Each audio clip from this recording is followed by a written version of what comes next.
It's my great pleasure to welcome all of you here today for our signature series conversation with political commentator and presidential speechwriter David Frum.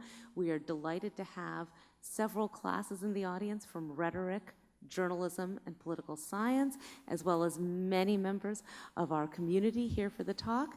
For the formal welcome and introduction, I'm delighted to turn over the floor to to Dean Ben Rifkin of the Hofstra College of Liberal Arts and Sciences.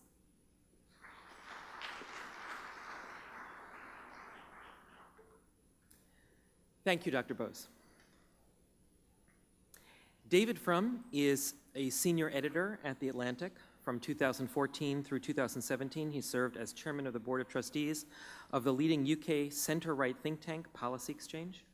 In 2001 through 2002, he served as speechwriter and special assistant to President George W. Bush. In 2007 to 2008, as a senior advisor to the Rudy Giuliani presidential campaign. Mr. Frum is the author of no fewer than 9 books, most recently Trumpocracy, The Corruption of the American Republic, HarperCollins 2018, which you will have a chance to buy today.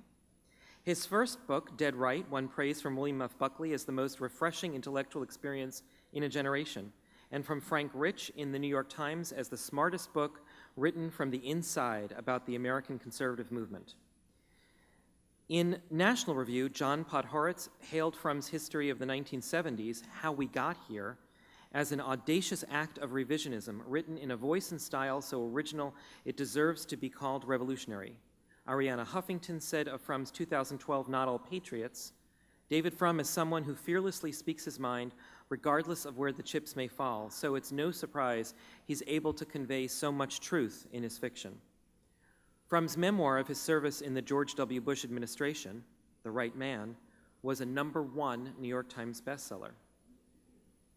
In addition, a personal note, Mr. Frum earned his bachelor's and master's degrees in history from Yale University, where he and I were classmates, although we didn't meet.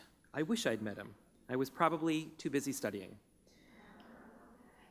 So my message to all the students today is take a moment to meet your classmates.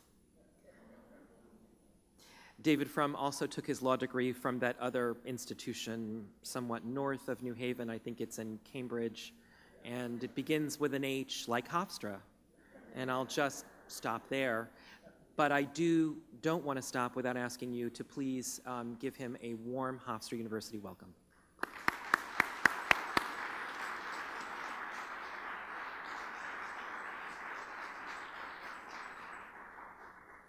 Dean Rifkin, Dr. Bose, thank you both so much for that welcome. Thanks to you all for being here in the aftermath of a rather blustery day. I had an epic journey to get here, but it has been amply worth it. And what a pleasure to see so many community members and so many students here.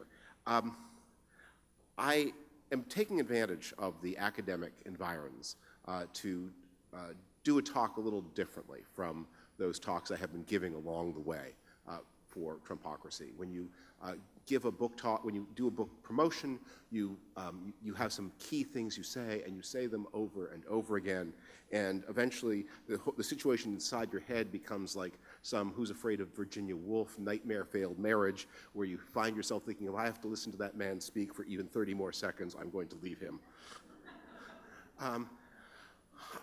I am here, but I want to take advantage of the academic environs. I'm not going to give exactly the book talk that I have been giving. I may draw on some of the themes. Instead, I'm going to be testing on you some new thoughts that I have been developing for the next phase of what I'm going to be working on in whatever the future career of this book. So if you will accept the experimental nature, the Bob Dylan at the Newport Jazz Festival, to have a self-indulgent nature of what I'm trying to do, it may fail. And then, well, that will be useful information for me if an unpleasant morning for you, but perhaps it will be interesting. I have been on this beat of authoritarian populism now for really since 2014. I began doing a lot of work on it then. I spent much of the spring of 2016 in Hungary watching the Viktor Orban method in operation. Hungary votes this weekend, and Viktor Orban looks like he will consolidate power one more time. and of course very closely on the Donald Trump story through the election of 2016 and after. And I've been speaking about this in more and more places since then, and especially since the launch of the book. In the past 30 to 60 days, I have noticed something new, a change in the emotional mood of the country, at least those parts of the country that I'm able to see on my book talks. When Donald Trump was first elected, the country, or at least the 60% majority of the country that was opposed to him, was gripped originally by a feeling of fear more than anything else. What had it done? What would happen? The fear was closely followed by dismay. The dismay, I sense, is still there, but what I have noticed in the last little while is the fear is fading. I think one of the things that I find remarkable about the movements that are touching the country, even movements that look ostensibly non-political, like the Me Too movement and the reaction to the Parkland massacre, has been a kind of revival of the American spirit of conscience after a long period of dormancy. And I notice that the audiences I speak to, they seem to feel more and more empowered, more engaged, more revived, ready to do things. One of the things I've also noticed is when I began to speak, people would ask, the first question would almost always be, what can we do? And I've noticed audiences have stopped asking me that question because the individuals who ask it have been making up their own minds. They are no longer puzzled. They're no longer looking to someone else to provide the answer. They know what each of them, men and women, will do, whatever that may be. Your presence here today is a demonstration of that. I mean, it is a weekday morning at a busy time of year, in the middle of important religious holidays, and yet here you are. And I don't think you're here for me. I mean, I'd like to believe that, but I don't think so. I doubt you're here for President Donald Trump. I don't think many of you would cross the street for him. You're here for each other, for that sense of commonality and purpose that you get from joining in a common national enterprise. So that's the turn of the chapter that I am observing, and that is the predicate to the thoughts you're going to hear today. One of the things I think it's important to keep in mind as we assess so much of what has happened in the country over the past 15 months has been as alarming as anything I feared. And indeed, one of the things that the original article that sparked Trumpocracy predicted, and the thought is developed in Trumpocracy, is that the president would use the power of the presidency to punish and persecute entities that were connected to media companies he didn't like. And he has been doing that in the most spectacular way over the past week, in a way that has no precedent in America. Richard Nixon may have mumbled to his Confederates on secret tapes some fantasy about doing something like it, but it never happened in public. But now it is happening. And yet at the same time, as bad and as ominous as things are, I think we need to understand that things could be worse, and that this president has made many decisions that are going to lead to the checking of his power. And the one thing that I would point to as an example of something where it really could have been worse is the president got persuaded to sign on to the domestic economic agenda of the Republican Party in Congress. He doesn't pay a lot of attention to polls, he doesn't pay a lot of attention to public affairs, so he didn't know how desperately unpopular that agenda was. Having signed up for it, he now finds himself in a lot of trouble because of it.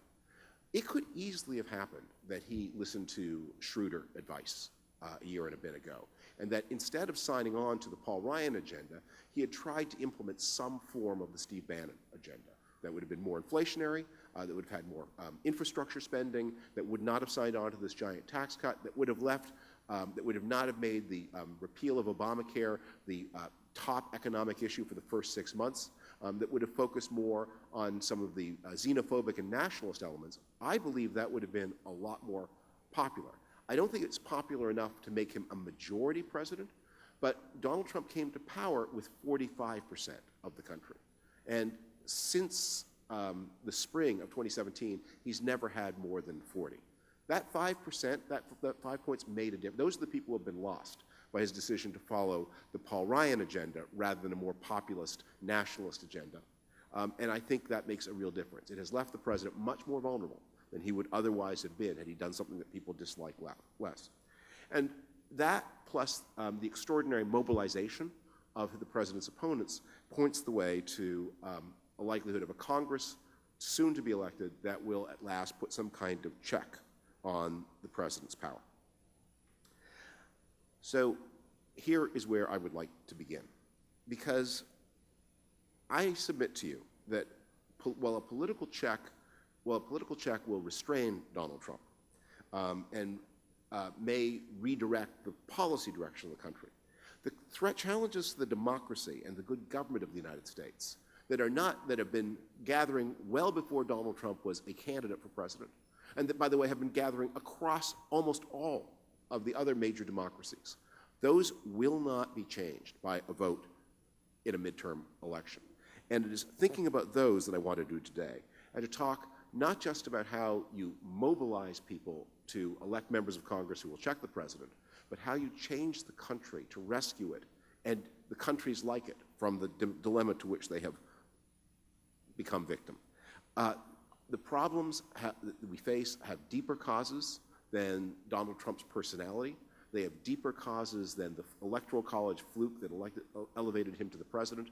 And indeed, many of these problems would be here in even more acute form had the Electoral College taken a slightly different bounce and had Hillary Clinton been elected president. Amazon stock would not be under attack, but other parts of American democracy and the American state would be in trouble. This is a deeply polarized country, more polarized than it has been at any time since the aftermath of the Civil War. This is a country whose government is failing to meet basic challenges. This is a country in which life expectancy for those who do not go to college is declining, something that did not happen during the Great Depression. This is a country that is now on the brink of stumbling into one war after another, one taking form possibly in the Korean Peninsula, one versus Iran, for which the country is completely unprepared, not only militarily, but psychically. The work of persuasion has not been done. And this is a country that is watching its alliances dissolve, and not just because of the behavior of Donald Trump, but because of other forces in the world that it is not coping with. Where have we been? Where are we going? What should we do? The world in which I grew up, the world in which many of the members of the community grew up, was a world in which, the United States in which we grew up, was a world in which one of the big indictments brought against the country was its overwhelming sameness. You may remember the song, "Little houses all made of ticky-tacky, little houses all the same." And that was a big complaint. Americans lived very like one another. And you could blindfold somebody and drop them into a suburb of Denver, or a suburb of Orlando, or a suburb of New York, or a suburb of Los Angeles, and except for the climate, how could you tell the difference? It was the same stores selling the same stuff, the same fast food operations, the same national chains. Everything was the same. And that was a big indictment of the American culture of the middle 1970s. Well, since then, the country has been transformed. This is a country in which Americans live lives more unlike each other than at any time since before the New Deal. The difference between the rich and the poor, between those who are connected to the global knowledge industries and those aren't, between those who have access to America's astounding medical technology at its best, and those who don't get care for their teeth and die of gum disease, and in situations that remind you more of Charles Dickens than of anything that you see in a first world country. The gap between urban and rural, between ethnic groups and races. This is not like the country of my youth, but it is like the country of more than a century and a half ago.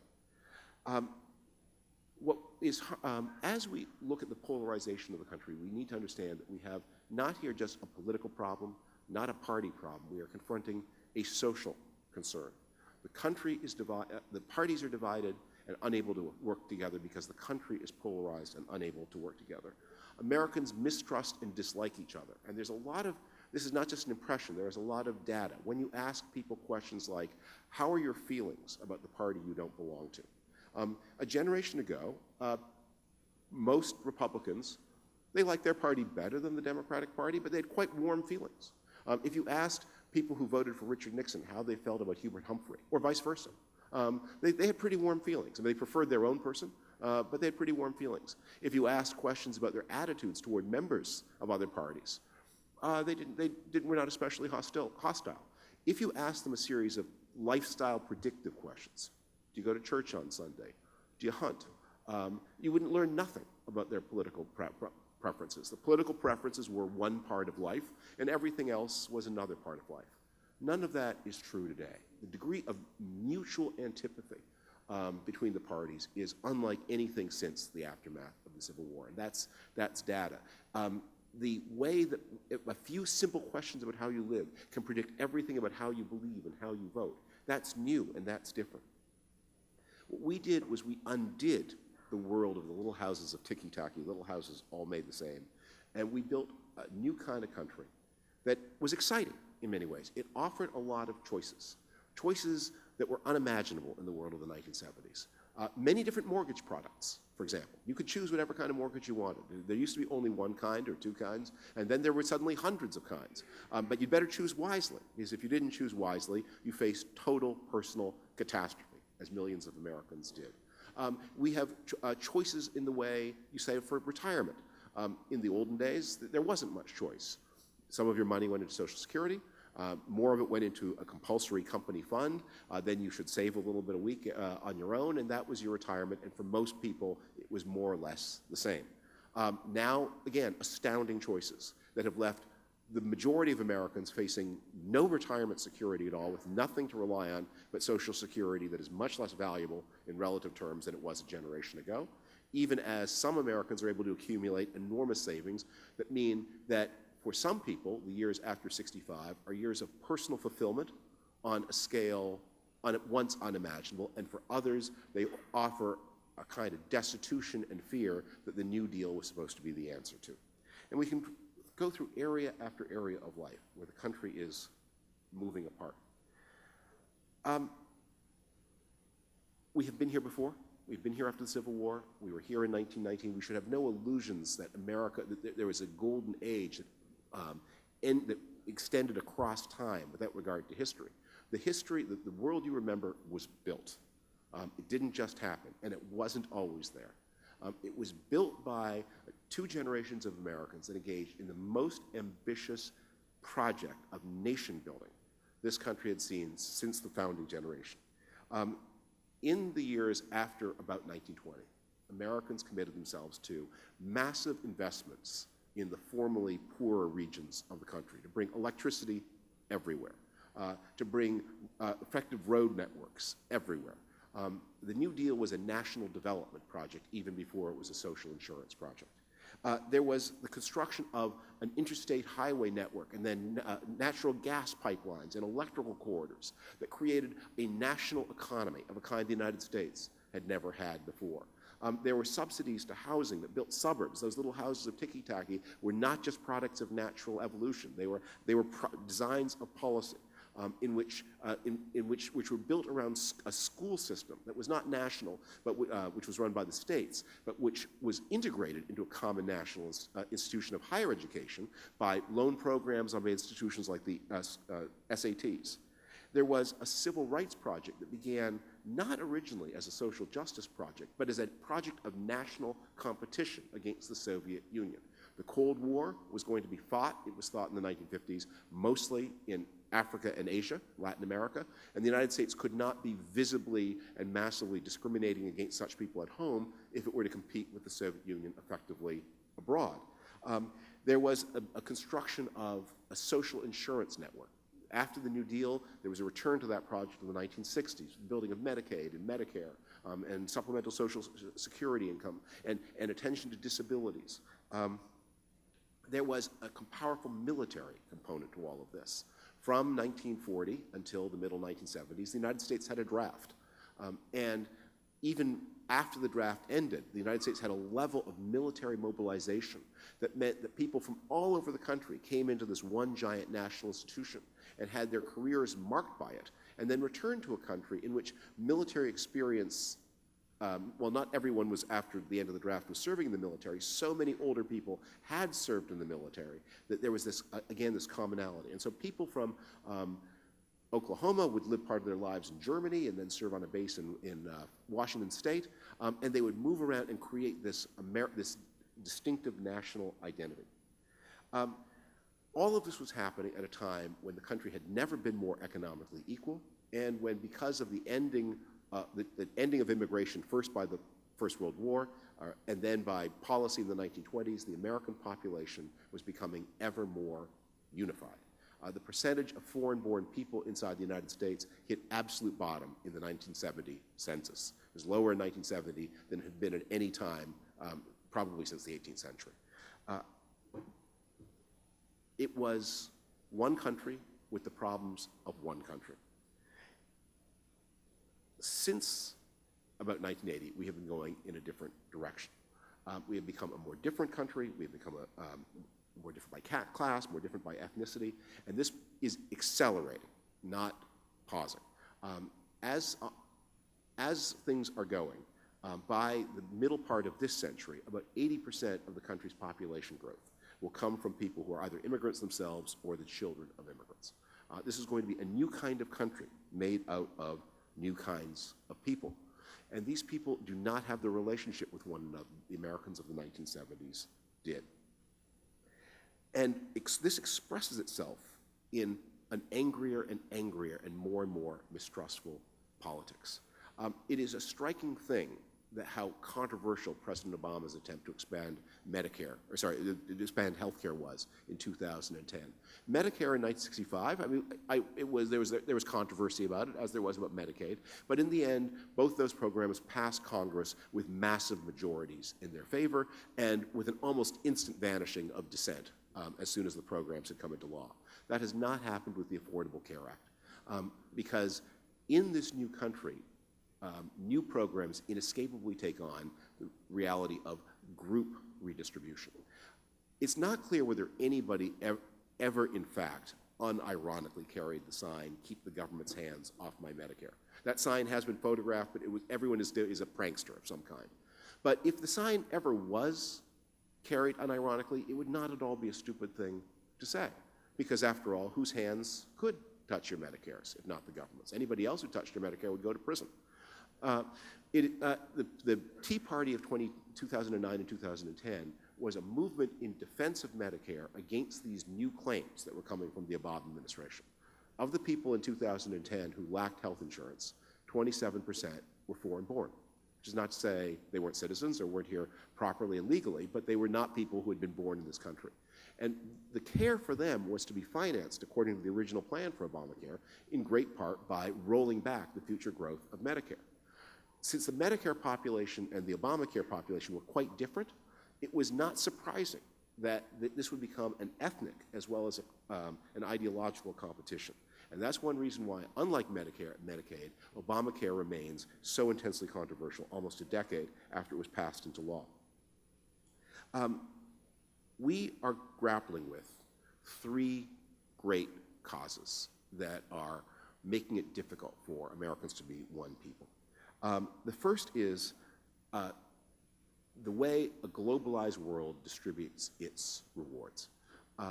It used to be that there was great equality, in the years after World War II, there was great equality within countries and enormous inequality between countries. The average American, the life of the average American and the life of the average Chinese were so different in 1950 as to be almost unimaginably separate, almost to belong to two different planets. Since then, the averages of the two countries have converged, and the extreme within the two countries have diverged. We have more equality between countries, more inequality within countries. And that has meant that a new kind of global economy, which is very rewarding for some, and probably for most of us in this room, is very unrewarding for others. And people, as a result, feel that they have less and less in common. And migration and immigration is part of that move, which has brought tremendous benefits to some people and tremendous cost to others.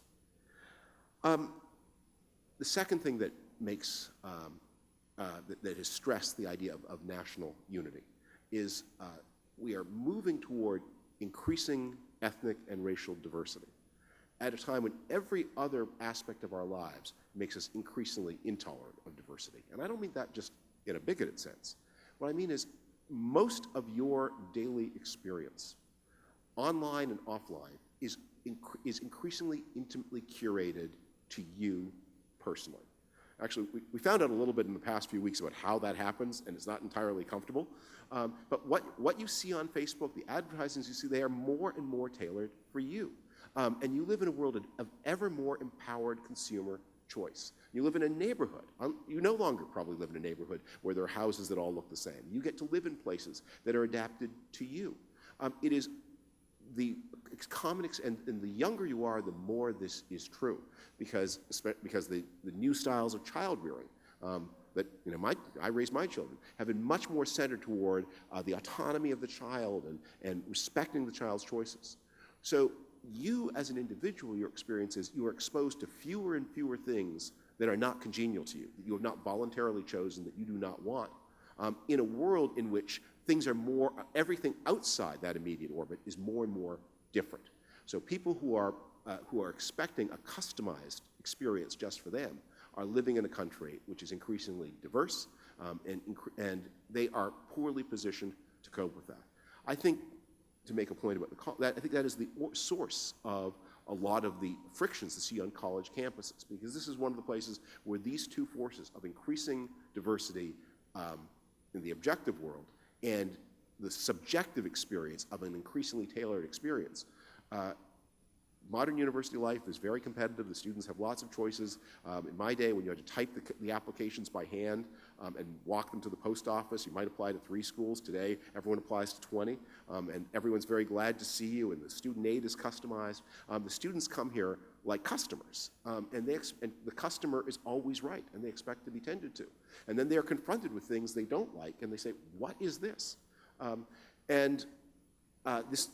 This causes this causes tension between people and a feeling that of a mismatch between what I feel that my right and due is and what the world around me is. The last thing that is so the first of these choices that is breaking the bonds are the uneven distribution of the benefits of globalization. The second is this contrast between increasing diversity in our world and decreasing tolerance for diversity within ourselves. And the last is that we are catching up to the inherent defects of democracy in general and the American system of democracy in particular. We've all quoted the joke often attributed to Winston Churchill that democracy is the worst system except for all the others that have been tried from time to time. We have a big chuckle over it because it seemed actually not, when the joke was made, and when the joke was repeated, it seemed not a very compelling remark. Democracy was so obviously terrific. In 1965, I mean, not only did it mean freedom and respect and empowerment, but it also meant this dazzlingly rising standard of living. It meant public services that worked well, and everything else was so terrible. I mean, who would not want democracy, given what the choices on offer were in 1965 or 1970? Those systems are working less well. They're delivering fewer and fewer benefits to more and more, they're delivering fewer and fewer benefits and concentrating those benefits on fewer and fewer people. And meanwhile, other systems that are non-democratic have turned out to be quite successful at raising standards of living for people. The Chinese example is the most extreme, but there are many others. If you've been to the United Arab Emirates, I mean, that works for those people who are lucky enough for whom it works, but it doesn't work for everybody, but neither does our system. And it is therefore unshocking that cross-country surveys that ask young people about their commitment to democracy note that over time, the commitment to democracy has worked less and less well. And the American system of democracy is an especially vulnerable one because it is the most ancient of all the systems of democracy.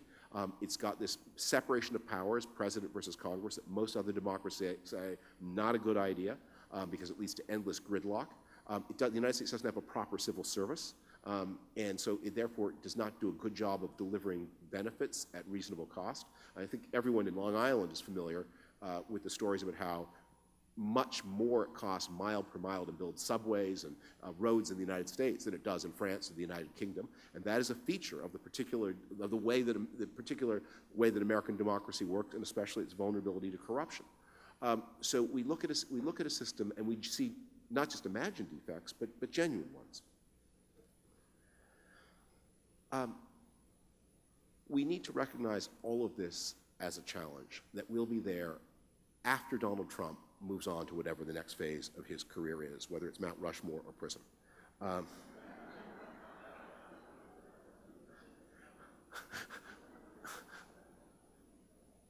And we need to understand that what we face is not a problem that is solved by changing the way our parties work, but by, to the extent it's possible under the circumstances of today, to doing again what was done between 1920 and 1970 and engaging in a nation-building project to make the bonds between Americans again strong.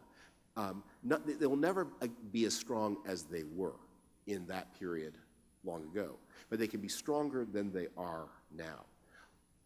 I think one of the real meanings of the Russia scandal, it's often remarked that such a thing simply could not have happened a generation ago, that someone who is so obviously a foreign spy walks into a campaign office, offers damaging information on another campaign, and gets a warm welcome. And it's true that particular people were unusual doofuses. But in a way, the doofus test is revealing because you would think a doofus would be more inclined to have the common prejudices and assumptions of the world around them. That a smart person might say, well, let's balance the offer from the spy versus the potential risks. The doofus just said, this person is a spy. We shouldn't talk to him or her. But they did. And they did because their sense of what they had in common, I mean, they did it because they were criminals, but alleged criminals, but also because the people around them felt less like they had a stake in a common enterprise than their predecessors in the Walter Mondale office, or the Ronald Reagan office, or the Al Gore office, or the George W. Bush office would have had if they were in a similar situation. How do we renew this? What does a nation-building project for today look like? That is something I'm going to be thinking a lot about in my own work, and I recommend it to you as citizens to think about it after you complete whatever work of protest and checking of abuse of power that you have, because this is going to determine whether Donald Trump is an aberration, a fluke, or whether he is a harbinger of the way politics of both right and left will work. Remember, in many countries around the world, Donald Trump-like figures show up on the left. That's the experience of Italy. That's the experience of Greece. I would argue that's what Jeremy Corbyn is in the UK. These are people who are anti-system, who reject norms, who are prepared, who do not pretend to represent the whole country, but are very determined to be candidates representing small factions, using the power of the state for their groups of people, and who do not have a lot of respect either for the international order or even for basic ideals of liberalism at home, the rule of law, the freedom of the press. It could be that there is more of this in our future and more competent and more popular than what we've had to date. The answer to that is, as I said, this nation-building project. What would that look like? And here are my preliminary thoughts, and I'm still, again, caution, I'm still developing all of this. The first thing is we need to knit people together in a sense of commonality by offering them a tangible expression of what it means to be an American. It's not just a feeling, it's not just a song, it's not just some cloth. You actually get something from it, and something that is not shared with people who are not Americans. I grew up in Canada, and one of the things that is remarkable is how much of their national identity Canadians express through their health service. Now, that may seem like maybe it's a little disproportionate, but it also says this is something that you get if you are Canadian, and that you don't get if you're not Canadian. And you don't not get it in a malicious way. It's not that Canadians walk around the world withholding health care from other people, but this is what it means to belong to this particular community. And it costs you something, by the way. You don't just show up and get it. You have to pay heavier taxes as a result, and you have to do that with your eyes open. You can imagine the United States runs a very expensive government. But it runs a government where most of the benefits are non-universal and non-visible. So the United States spends a lot of money to make housing cheaper for people. But the way it does that is not by spending money on housing. It does that through a mortgage interest subsidy that some people can use a lot of, other people can use less of, and nobody who gets it thinks of it as a benefit from the government, as that you're getting a check from the government to help you afford your house, although you are. That's how we finance student education. That most of us think we are paying for our own our own costs, our own children's costs of education, and some of us are paying all that cost. Many others are subsidized in complicated ways, but they don't see the subsidy, and they don't know who they're getting it from, and they don't feel any sense of commonality as a result. Again and again and again, the American system of government benefits is one where people do not have a sense of what they're getting. It's not visible, it's not universal. And so I think one of the projects would be to say, let's, without spending necessarily any more money, and maybe even spending less, let us make it visible to people what they get as a material benefit of citizenship, and let's work harder to make sure that that is more equalized. And that would mean things in practice like continuing to roll back the mortgage interest subsidy and actually to see housing funds spent more explicitly. It would mean a system of healthcare guarantees where we spent less on the taxpayer subsidy to healthcare plans and something more on something like a federal system of state-by-state universal healthcare. And indeed, that is the second point I would focus on as a nation-building project. In FDR's time, the great shock of the country was that in the cities in 1930s, there was electricity, there was roads, there was running water, there was sanitation, and in the country there was not. In the countryside there was not. In the North and Midwest there was. In the South and West there was not. And the New Deal was a giant project to bring roads and electrification and sanitation and running water all across the country. Well, those things are present everywhere now, but what are not are basic guarantees of health outcomes. When you are in the knowledge centers, it is amazing how fit and healthy Americans are into their 80s. And when you are in the countryside, it is amazing how sick and ill and weak and prematurely old Americans are in their 40s and 50s. And just as the country once made a national commitment to raising the materials, the technological standards of the less successful parts of the country, so now we need an equivalent commitment in the health outcomes of Americans. And that's not just a matter of gift, because some of it is compulsory, because one of the reasons why they have those bad health outcomes is not just that they don't get enough attention from doctors, but that they are empowered to make incredibly destructive lifestyle choices. America has very low rates of seatbelt use. It has very high rates of use of sweeteners. It has a level of gunshot accident that would stagger any place more developed than Honduras and Somalia. Those are things that require not just the offer of benefit, but actually the imposition of standards. And that is another part of the nation-building project. We need to strengthen the social insurance network and make it up to date for the 21st century. Medicare does a wonderful thing of providing for, does a wonderful job of providing for the actual medical needs of the elderly. But what about those who are basically healthy but just have made it past 80? They are going to find themselves, and that is the most rapidly growing part of our population.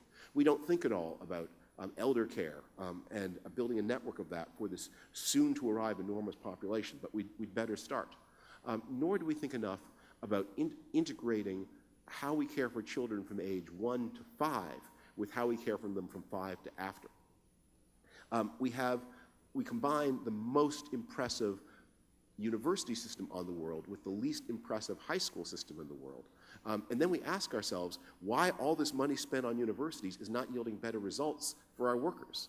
It's like those old days in the car factories where what they would do is they'd have like these totally dysfunctional automobile assembly lines, and they would have a team of highly paid specialists at the end who would fix the cars as they came banged up off the assembly line, and we wondered why Detroit products failed as compared to Tokyo products, where the assembly line worked well from beginning to end.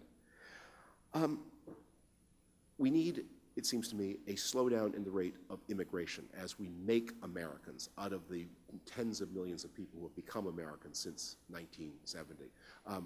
The demographic change in the country is happening so fast that we cannot absorb people we have and create a sense of commonality. So I would say we need to move back to the numbers of the 1980s when the United States took 500,000 legal immigrants a year, as opposed to since 1990 when we have been taking 1 million plus another more than 1 million a year in illegal immigration. I think we need to think hard about how we celebrate and build symbols of national unity.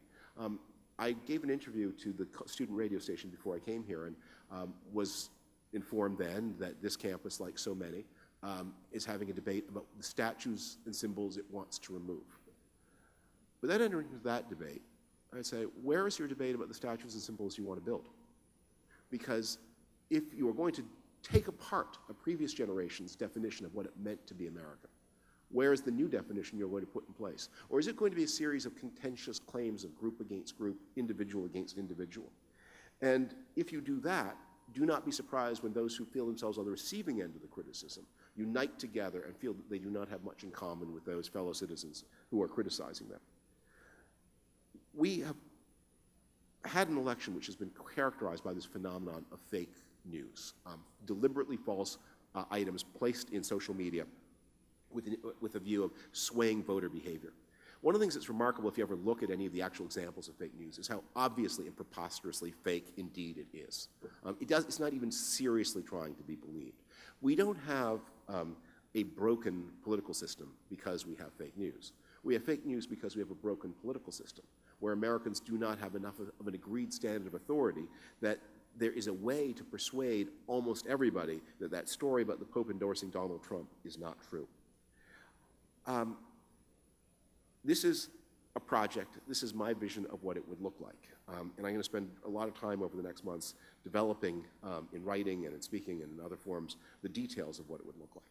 And whether you accept it or not, I invite you to join the challenge of thinking about what this means. Because there is no point complaining about how Congress behaves and about how Congress fails if those behaviors and those failures actually you can see around you in your own community and even in your own heart and soul. That if you want to have a government that works for one people, the project must be to be truly again to become one people. So let me pause there and take questions, and thank you for your attention to this work in progress.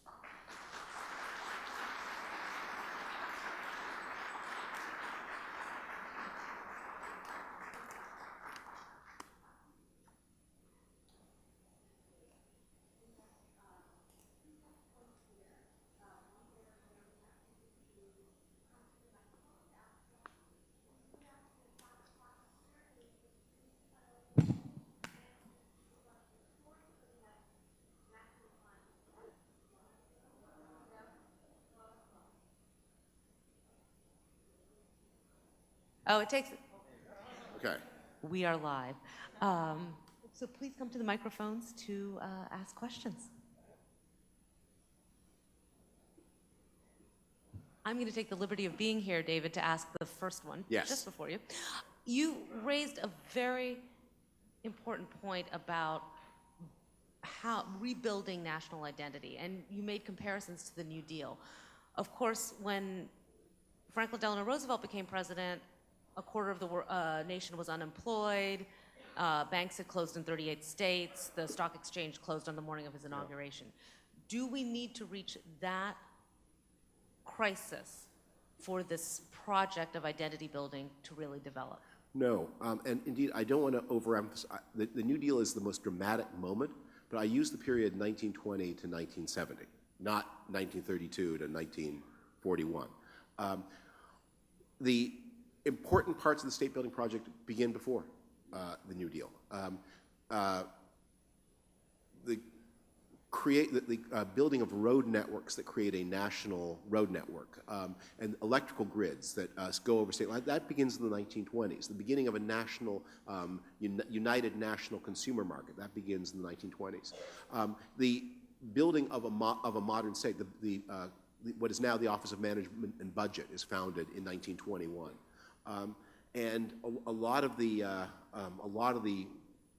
work of what became the New Deal was anticipated by things that Herbert Hoover did as Secretary of Commerce in the 1920s. And it continued after the New Deal. The interstate highway programs are built in the 1950s.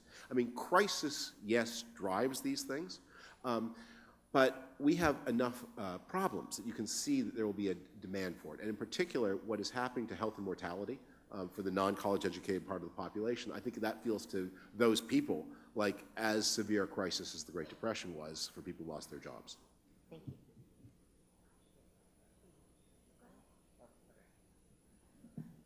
Hi there. You talked about So how we go to there's the other microphone. Yeah, that's what I thought. Okay. As a young person, I see globalization is rapidly expanding. With this rapid globalization, why and the sense of national identity in America is so important? And does this, in a way, undermine our progressive idea of individualism? It's possible that it undermines your progressive idea of individualism, because I don't know, because our ideas may not be shared. But what I would say is there's no such thing as global democracy. That the relationships between states are handled in non-democratic ways. To the extent that power flows away from nations to international arrangements, power is flowing away from places where voters can make a difference. And that one of the reasons why democracy is in trouble is because nations, especially nations less powerful than the United States, feel that they don't have a lot of, the people in those nations feel, well, my government here doesn't make any difference anyway, so why should I much care, why should I feel much of a stake in it? The nation is sort of an invented concept. There's a famous phrase, an imagined community. It's not a real thing. You know, these are lines on maps and people within it, and sometimes they have a language in common, but often they don't. And sometimes they're invited to feel like one thing. But it's the only way we've ever been able to find to make democratic decision-making meaningful. And the hope of many in the 1990s, when the phrase globalization was coined, was that what we would do is we would expand. If we could move away from the selfishness of nationhood, we would expand our human sympathies. We'd all be citizens of Earth. We would all feel that we owed as much to people on the other side of the world as we did to the people at home. What I think we found instead is, as that has happened, we discovered that Americans now feel they owe as little to the people at home as they do to the other side. We've equalized it all right, but we've equalized it down. And if you want to see more care and concern for those people within your national boundaries, a sense of nationhood is the only way to do it. Because the alternative, as you know, is true. It may be individualism, but that individualism may turn out to be a lot less progressive than you expect or hope. Yes, sir. Hi there. You talked a lot about how there's division in the country because of both party and for economic stature. And personally, I think you are right on that, on how we do need to take care of the poor in this country. But there is a clear section of our population politically that has major disdain for the poor. We saw in Colorado that a county GOP board Twitter tweeted their major disdain for the poor. And how can it's the Republicans, how can the Republicans rebuild their perception and open themselves up to the poor when everything they've done in the past couple months has been against them? We saw with the tax cuts that down the line, I think it's individuals under $70,000 in income are going to have raise taxes to make up for the lost revenue. And Paul Ryan said that more revenue that we can make up for that is cutting into entitlements. So how can Republicans, who Paul Ryan himself said that he's a Catholic and he believes that taking care of the poor is part of being one, how can the Republicans repeal back to the lower middle class people who often come from their own constituencies? Yeah, but the divisions in the world that I was describing in the 1970s, we lived in a world in which there was the poor and the non-poor. The non-poor always conceptualized as the great majority. And a lot of the social programs in the 1960s were based on the idea that the poor were a manageable small part of the country and everybody else was non-poor, and all the non-poor people had a lot in common with one another. I don't think that describes the America today. And what you discover is that between classes, between ethnicities, there's a lot of mutual animosity. And a lot of the country's poverty is invisible. I mean, it is an amazing thing that we had an opioid epidemic that really began to accelerate in about 2013. And no one in any position of power noticed it until 2016. And it's a remarkable thing. And actually, even then, one of the things I quote in Donald Trump, the Trumpocracy book, is just as a small signifier of how elite Americans thought. I opened up the New York Times index for the calendar year leading up to Donald Trump's election and entered two words into it. One was the word opioid, and the other was the word transgender. The New York Times had 6 times as many references to transgender as to opioids over the year before the election. And I don't want to diminish the importance of any cause, but it tells you what at least the editors of the New York Times could see, what was visible to them and what was not. And the Obama administration, which was in power through those years, didn't notice the opioid epidemic either. So that kind of rural poverty, poverty off the main highways. There are lots of people. Look, I'm not here today to make a point in defense of Republican economic policy. I want to encourage us all to think more deeply about how it is that, let me put it this way, when you do these surveys about how people feel about the opposing party, many of the people inside, as you say, many of the people inside the Republican coalition are poor. And when you ask Democrats what you think about them, they will tell you that they will express a degree of animosity to those people that would have been unthinkable in the politics of the 1970s. That's the thing I'm grappling with here this morning. Thank you. Yes. Hi, David. Thank you for coming here today. Big fan of the podcast you've done with Sam Harris and the talk you gave with Andrew Sullivan. A question I have, while I understand the importance of talking about nation building and where that may lead, my question is the polarization we see in politics today, and how that's kind of impacted things as much as even oversight. When you look at the Republican lack of oversight in the House Intelligence Committee, or even the latest thing with Scott Pruitt in the EPA, and the Republicans in power not standing up for what I would think would be ideals in any administration to prevent corruption. How much do you think is attributable to special interests, and how do we weed that out? I mean, I know some of it is symptomatic of our system being that, we're a pluralist democracy, but would you say that that is a big factor, special interests, and how do we best address it in the wake of Supreme Court decisions that have kind of allowed for the influx of money in politics that I think is really driving a lot of the problems we're seeing now, aside from the fact that I agree with what you said today here about nation building and all that, but I think as a separate issue, this does need to be addressed by any administration coming after this one. The American political system has always been more vulnerable to corruption than its German, British, Canadian, Australian, Danish, Dutch counterparts. And that's, as you say, because it's got a Congress, not a parliament. It has weak party control, and it doesn't have a civil service in the way that those countries do. They have their own problems. Their governments can be very remote from ordinary people, but precisely because they're remote, they're hard for special interests to penetrate. The American government is very easy for special interests to penetrate. And all of that has become a more extreme problem in recent years as first the lobbying industry has taken off, and second as because partisanship is now so extreme that a party never has to worry very much about its own voters. The Republicans do not have to worry that Republican voters will punish them for Scott Pruitt.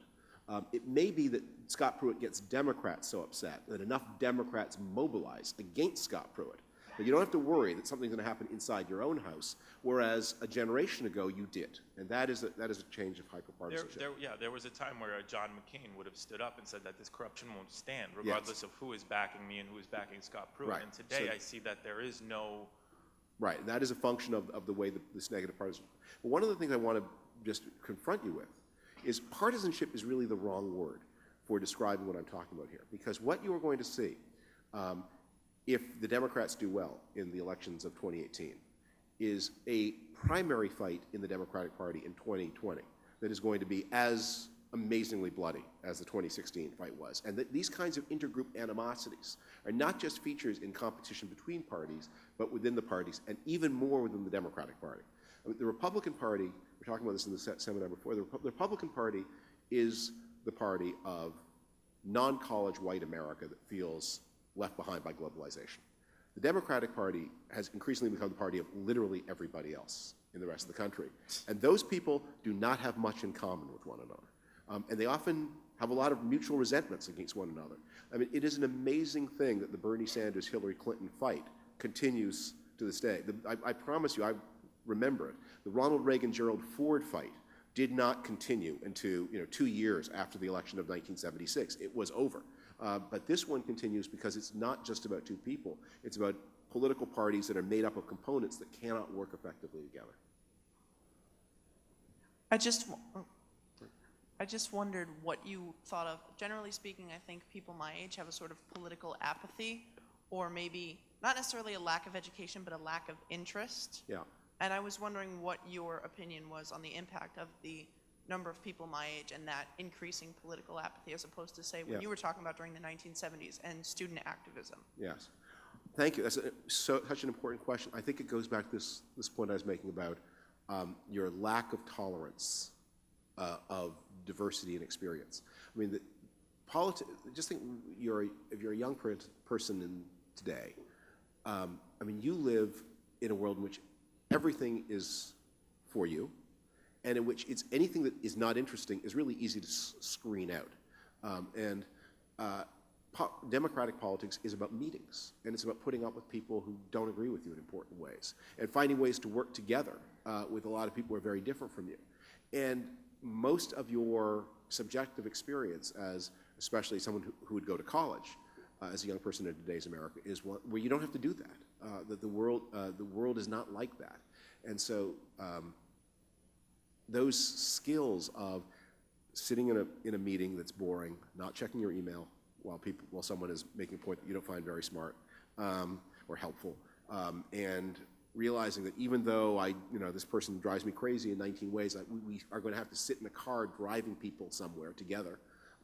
That's not the way the rest of your life is, and so the political experience is increasingly an alien experience. And I don't have a ready answer to that. I mean, part of it is people are just going to have to make up their mind that it's important enough that they're going to have to, and this may be something that your generation does, or maybe the half generation after it says, it's important enough that I need to break away from my expectation of the curated life and develop the habits that were so common in America years ago. You know, one thing that I think might make a real difference to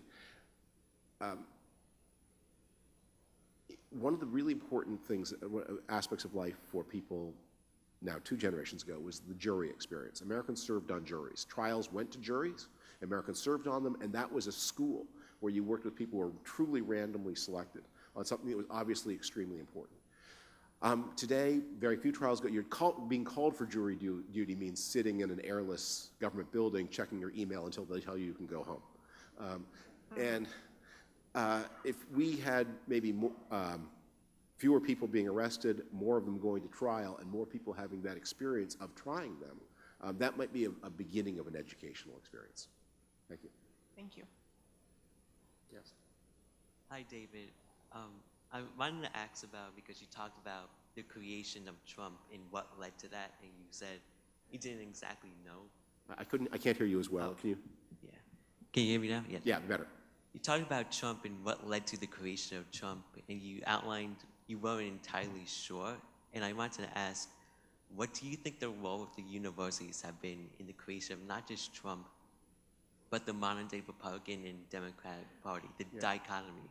Yeah. Because particularly since the 1970s, the dawn of postmodernism, postmodernism is all about groupthink, group identity, and led to the creation of identity politics. I wanted to ask, should the universities be held accountable for what we have now, or do they get a pass?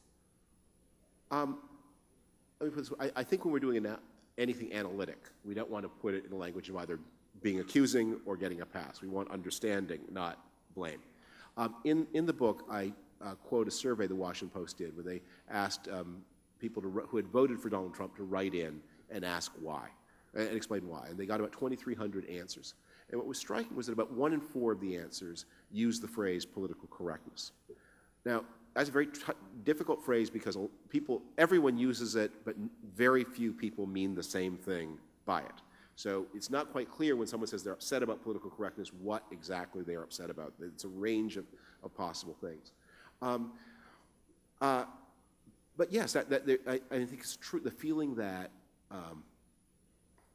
that a lot of people, especially on the more conservative side of the country, have, that their experiences are disqualified, their stories don't matter, that they are to be targets of accusation, that was powerful in electing Donald Trump. And so too, I think the universities have been incubators of the idea that truth is something oppressive rather than something liberating. Again, I talk about this in the book, that the phrase post-truth began as a compliment, not a criticism. And it began among people with forward-looking philosophy who wanted to say that the idea of a single truth was oppressive and we needed to get to a world of multiple truths. And what we've unfortunately discovered is that in the political context, the opposite of truth is not truths, the opposite of truth is lying. Yes? Hi, David. The problem I see with your idea of bringing people together, like in the 70s, we didn't have anything like Fox News and Sinclair stations that just spew out lies. And the people who watch these programs believe everything that they hear. And when people won't even listen to the truth and believe that all the main news stations and the papers are lying because the president is telling them that it's fake news, how can you bring people together when they're not rational? Yeah.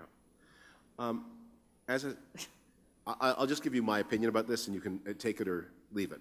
But my view is that you get it's not because of that kind of media that the politics are broken. It's because the politics are broken that you get that kind of media.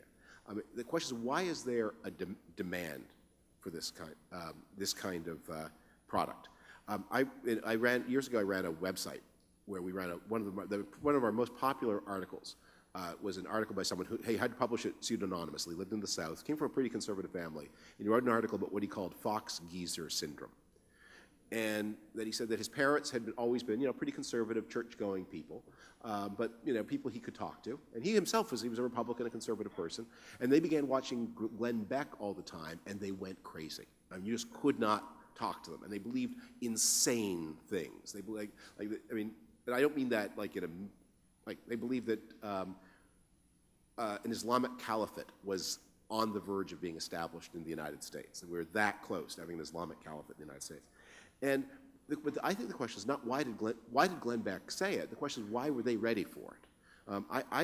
My interest in the impact of these things, I don't know how much impact Sinclair has, but the impact of Fox is it is finding willing targets.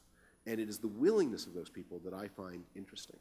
And it really, I think, I can remember this world in which, and many of you can, when there was a president that your parents didn't like, if you spoke about that president in certain ways at the dinner table, they would tell you not to. Because they were shaped by the war, they were shaped by the Cold War, and it was the president. You don't talk that way about the president. And the audience has changed. And that is a part of the story. I think if you say, what is my answer to the problem that there are unscrupulous entrepreneurs who will take advantage of human weakness to make money by inflaming human passions? I don't know. I don't know what the answer to that is. There are always people like that. Right? But if you ask me, why is it there's so many people whose passions are ready to be inflamed? That's a question I think I can think about and maybe deliver some results on. Thank you. Hi. So in 2016, the Republicans had a pretty, vast, wide array of candidates. Most of them probably would have been responsible presidents, agree or disagree with them. But Donald Trump won because he probably was the biggest middle finger they could possibly give to leftists in the media. So I guess my question is, what does a responsible conservative politician look like post-Trump? Let me separate that out because there are two questions there, and they're both extremely interesting. So the first is what happened in 2016. There were 17 candidates on the stage, and 16 of them were saying more or less the same thing. 16 of them were saying, if you vote for me, you'll get less Medicare, more immigration, and a presidency very like George W. Bush's. And there was one candidate who said, you will get more health care, less immigration, and a presidency completely unlike George W. Bush's. And there were enough people in the Republican Party who liked that, so that 17th candidate got all the votes of the people who wanted those things, and the other 16 split. And there was no mechanism in the Republican Party, the way there would have been in a previous time, for somebody to call the 16 into the room and say, right, we have a real problem here. We're locking the doors, we're passing out the cigarettes, and when this meeting is over, one of you will be the nominee for president, one of you will be the nominee for vice president, one of you will be Secretary of State, and you will like it. That mechanism isn't there anymore. But to your second and more haunting question, what does it look like afterward? I think we're in an upheaval where we are at a real moment of discontinuity. And it's like asking in 1965, what will the politics of the United States look like after the Vietnam War, the assassination of Martin Luther King, and the assassination of Bobby Kennedy? And I was like, nothing like the politics before 1965. And there will be a Republican Party and a Democratic Party for all the reasons the political scientists can explain to you. Those are hard institutions to change. But they're going to have content that is pretty different.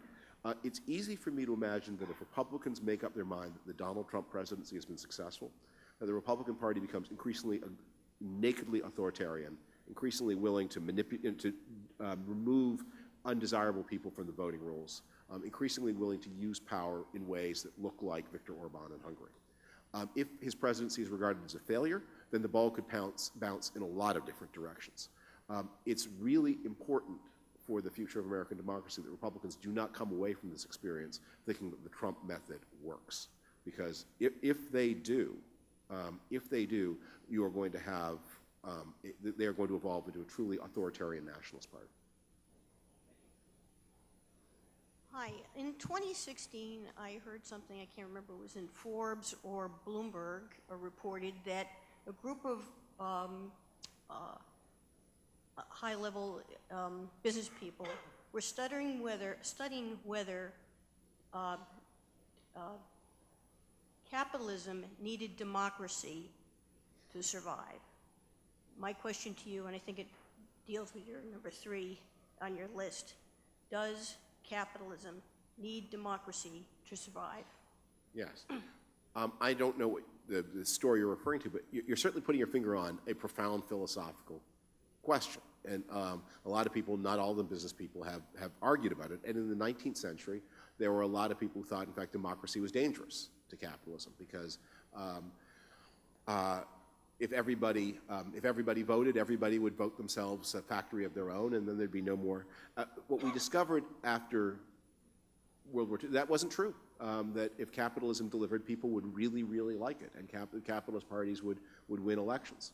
And the politics of the 40, 50 years after World War II took very seriously the question, how do you convince people who don't own a lot of stocks and bonds that they have a stake in a system of ownership of stocks and bonds? And that project worked. People really believed it. I mean, the socialist parties all stopped being, they might still call themselves socialists, but they stopped being socialists. The German Social Democrats, in 1959, the British Labour Party, we were basically market parties with a bigger social insurance state. If market economies don't deliver the goods for the majority of the people, then they're going to have a tough time holding on to political legitimacy. And I think it's a very important question now. How do we make, if you believe in a market economy, as I do, how do you make sure that it delivers for people and that people experience it as delivering for people? Yeah. Thank you, David, for your talk and the important points that you made. Many of our conversations about politics are really about the ends, not about the means. Far too infrequently do we talk about the Constitution when it comes to one America or kind of finding commonality between us, including your talk and including many other conversations. I never mentioned the document. I was wondering if that would be a good starting point to having a conversation about unification. Since we don't have a common religion, a common tradition, and many other commonalities that other nations might have, we don't have. So maybe some commonality around the document. Well, the Constitution is both a law and a symbol, and as a symbol, it is an important form of commonality. But the Constitution also gives us a lot of leeway to solve our own problems. And I think one of the things that I have always found very liberating about the study of history is when you really study that period, all these people stop being marble statues and they become people like people you know, incredibly with frailties and selfishness and imperfections. And then you think, look what they pulled off. The people I know who are fully their equals, what's our excuse? I am presently reading a book called Fire and Fury. And I was wondering it's gripping. Well, could you explain to me why I want to read your book? Oh. Okay. Because of my guaranteed, the final chapter which tells you how not to lose money on your timeshare? No, that's not. I should have included that. Look, Fire and Fury is a gripping book, and you can learn a lot from it, and much of it is true. But here's my respectful critique of that book, is that the way that book was written is it focuses all your attention on the personality of the president. And it also makes the president kind of a pitiful and weak and helpless figure. And he said, it doesn't explain, it's a great story, but it doesn't explain what you see. And the difference between what I am trying to do, and this is the title of the book, and what Michael Wolff tried to do, is when you see Donald Trump speak, there are all these people over his shoulder who all look pretty happy. I'm interested in them. Because why are they there? And if they weren't there, you cannot be president by yourself. It just can't be. This is a big, bureaucratic, legalistic country. The president does not rule, even the most bossy and authoritarian. So I'm interested in the system of power. Michael Wolff is interested in people, and he's a great storyteller, but he's not interested in politics. He's not interested in government. He's not interested in how power is held and used and sustained, and I am. Thank you. Hello. My question relates to your assertion that in order to do our nation building, we need to limit immigration. There are thousands of people coming to the United States fleeing persecution and really terrible situations in their home countries. For example, the caravan of people coming up from Central America that's been in the news recently. And so my question is, where do asylum seekers fit into that plan? Keeping in mind that, one, we have both laws on the books providing for an asylum process, and we're signatories to the International Refugee Convention, and two, the role that the U.S. has played in creating the conditions in these countries that people are fleeing. The United States takes about 1 million legal immigrants a year, and has since 1990. Before that, it took about 500,000. The United States, as well, has been accepting somewhere between 1 and 1.5 million illegal immigrants a year, and has been since 1990. Out of that population of 2+ million people a year, about 50 to 80,000 are typically asylum seekers, sometimes more, sometimes less. So if that's an important priority for you, there's lots of room, because the number of immigrants for a country like the United States is not zero. But when you notice that taking in 2.5 million people a year has, and not just that impact on this country, but in Germany and Sweden and others, when that scale of immigration destabilizes your whole political system and brings to the fore authoritarian political parties, I think you have to think very hard about what you're doing. There's now an authoritarian nationalist party in second place in the Dutch parliament. There's the revival of an authoritarian nationalist party in Sweden. There are authoritarian nationalists in the German federal parliament for the first time since World War II. The National Front in France doubled its share of the vote between 2002 and 2017. The European Union was broken apart by the British exit, which is driven by immigration as the #1 issue. It has radically destabilizing political consequences, and you need to take that very seriously too, in my opinion. Sorry. First of all, welcome to the political wilderness. Thank you. I think we're all going to get out of it together. Thank you. I was trying to understand since November 8th, right until today, what happened and why did it happen. I heard a concept or an idea a few weeks ago. I don't know if it was you, but it stuck with me and it explains just about everything for me. The concept is the fear of cultural dislocation. Yeah. Which means that people, mostly in the rural, mostly white sections, are afraid of the coming demographic tsunami, which is going to change their world culturally and personally and deeply affect them. And I think that has a lot to do with the way things are today. And I refer back, which I'm not sure I heard from anybody else, in the 2 or 3 days before the election, Hillary Clinton held huge rallies in Philadelphia and Pittsburgh with 40, 50,000, mostly people of color, that were screaming and yelling with all rights, and it was scared the death out of a lot of people in Ohio and Wisconsin because they saw what possibly could be hurting them. In addition to the religious Muslim people that are coming and the gender the changes in the gender laws, I think that this has had more than anything else an effect on the way the election ended up and the way things are today. And if you could address that. Thank you. Look, that's what I've been trying to say here, that you have a country in which people feel more different from one another, more frightened of one another, and they have less in common. And the reaction, yes, that's where Donald Trump comes from. So we're either going to have more of that, or we're going to do something about it. And the project that I'm thinking about today is how do we do something about it? And that seems to me that you have to make Americans out of people in the way that was done after, we had this huge immigration in the 19th century, and it led to social convulsion. Between what happened in the United States in 1919 and 1921 was a social convulsion that would stagger us.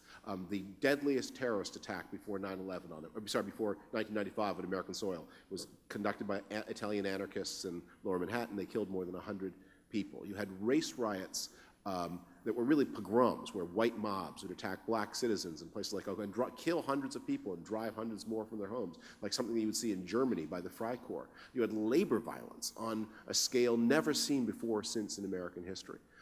You had an epidemic of terror bombing, where senior officials of the government would receive packages that blew up.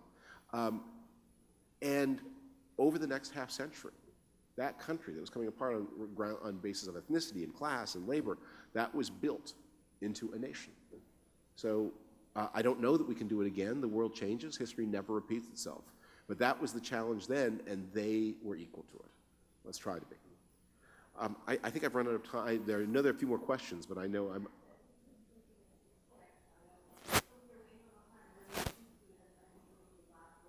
Okay.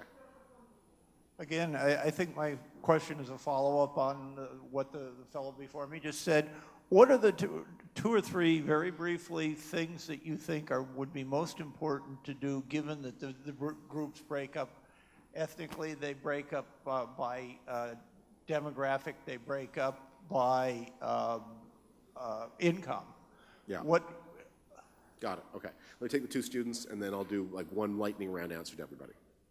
So you mentioned the lack of media coverage around the opioid crisis, but in a political system that underrepresents cities and conversely overrepresents rural areas, why weren't the problems of those that live off the highway solved, or at least addressed through the political process? Okay, because that's a great question. Because what the American system, what the system tends to do is it doesn't represent everybody in rural areas. That the way the American political, the lopsidedness in favor of rural areas empowers powerful people in rural areas, where conditions of inequality can often be as extreme as in urban areas. And so it is not true that the representatives from the rural areas care about everybody in their district. That they are as prone, maybe even more prone, to represent the powerful people in their district than the non-powerful. And the weakness of media allows things to be invisible even from people who are 10 miles away, when those people are not people with power. That's a great question. Thank you. Yes. I just want to thank you for coming to the campus, and I watched your talk with David Frum, and I'm a big fan after that.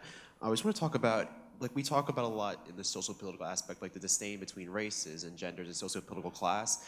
In the events, in the heightened national conflicts between us and Russia and China, the things like that, in the event of an actual conflict, do you think that in the event of warfare, that all of these socio-political strains between us as people would be put on a pause in a rally around the flag effect? Or do you think the disdain is so deeply ingrained that even in the event of war, that we would still not be able to rally around the way we did in Iraq?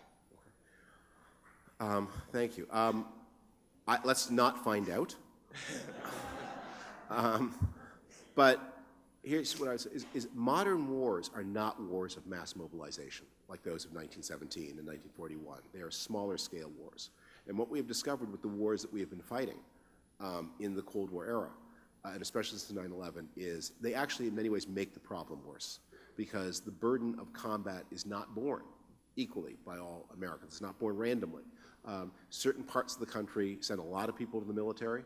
Comparatively speaking, other parts spend less. And given also that the way modern war, we're so good at saving lives that modern war leaves behind many more grievously wounded people than older wars did, where people died.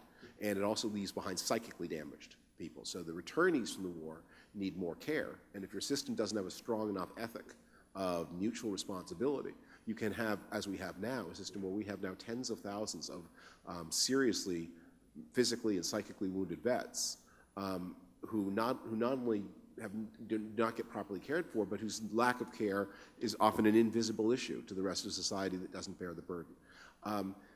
And I think one of the things a foreign adversary would calculate is maybe America is vulnerable to internal insurgency. That is, Chinese trade policy in the past 72 hours has given us a seminar on studying the divisions of American society and using them against the United States.